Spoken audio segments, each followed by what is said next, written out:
you. And with your spirit. A reading from the Holy Gospel according to Matthew. Glory to you, Lord. After being baptized, Jesus was led by the Spirit into the wilderness to be tempted by the devil.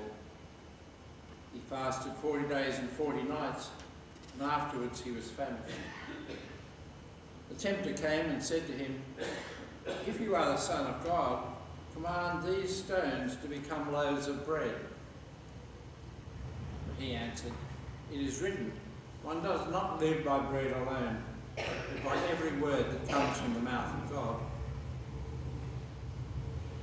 Then the devil took him to the holy city and placed him on the pinnacle of the temple, saying to him, "If you are the Son of God, throw yourself down, for it is written, he will command his angels concerning you, and on their hands they will bear you up, so that you will not dash your foot against a stone." Jesus said to him, "Again it is written, do not put the Lord your God to the test."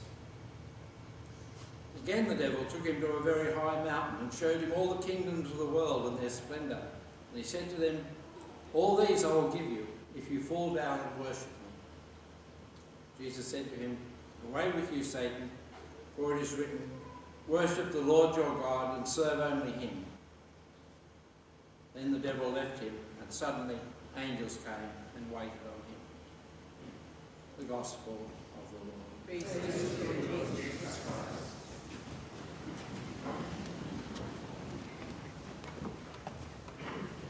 It's interesting in Luke's Gospel that the devil comes back. The devil leaves Jesus, but will come back towards the end of his ministry. In Matthew's Gospel, it's just the one scene. But the three temptations actually go to the very heart of Jesus' mission. The first one is really about faithfulness. Jesus single-mindedly went out to the poor and the marginalised. He could have cozied up to the scribes and the Pharisees. He could have done things very, very differently. But he spent his whole ministry going out to all the people that no one cared about, the people who were totally neglected by the religious authorities, and he brought hope and promise of something better to all those people. And so he stayed faithful to his mission, even though it was going to turn round and bite him in the end. And it was the reason why the priests were so dead set on actually crucifying Jesus, because of his popularity, because of the trouble he was stirring up. Trust, the second temptation. Even when everything was lost, Jesus still trusted in God. On the cross, my God, why have you forsaken me?" The scriptures are always talking about the danger of trusting in princes. Jesus didn't trust in princes, he trusted only in his Father. And then the third temptation, it was really about the use of political force and coercion. Jesus spent his whole ministry focusing on compassion and love. And so when you think of it, those three temptations get to the very heart of who Jesus was and the kind of ministry he exercised. Just imagine how different Jesus' life and ministry would be if he'd followed the devil's temptations. We wouldn't be here today, because they really get to the very heart of who Jesus really was. What are our temptations? A man comes home from work one day and he said, "I'm home, dear." And his wife said, "I'm in the bedroom."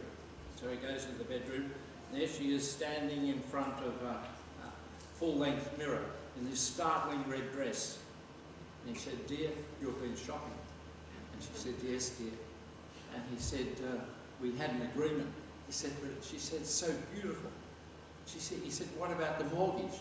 She said, "Well, dear," she said, "it's just me. This dress is just me." And he said, "Whatever happened to behind me, Satan?" And she said, "Yes, I tried that, and it looks just as good from behind."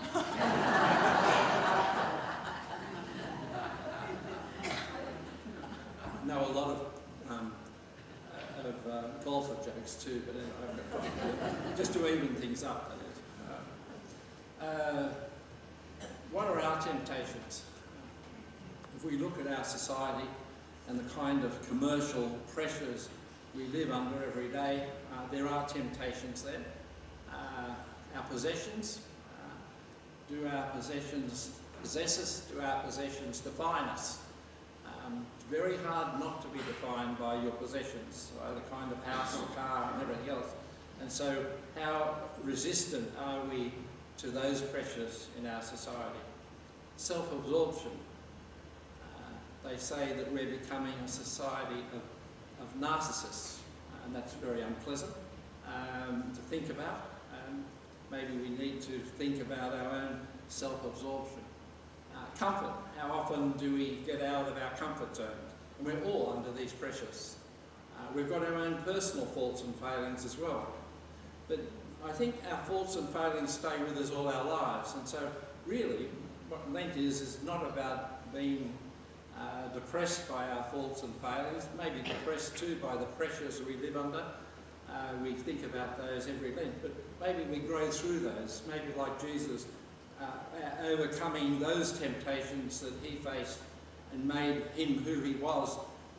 The same thing applies to us, that maybe our own faults and failings are the things that really form us, and that was what creates our lives. And so there can be a positive side to it as well. And I think Lent is meant to be something positive. Just if we can only become just that little bit more generous, that little bit more caring, that little bit more understanding, I think Lent has been a success. Sister Claire gave me a list of things that Pope Francis suggests that we might think about during Lent. So I think they will be on the screen. But here they are. Fast from hurtful words and speak kind words. Fast from sadness and be filled with gratitude. Fast from hunger and be filled with patience. Fast from pessimism and be filled with hope. Fast from worries and have trust in God. Fast from complaints and contemplate simplicity. Fast from pressures and be prayerful. Fast from bitterness and fill your heart with joy. Fast from selfishness and be compassionate. Fast from grudges and be reconciled. Fast from words. Be silent so you can listen. Be silent so... I think that's a positive message, and maybe Lent is meant to be something really positive in our lives.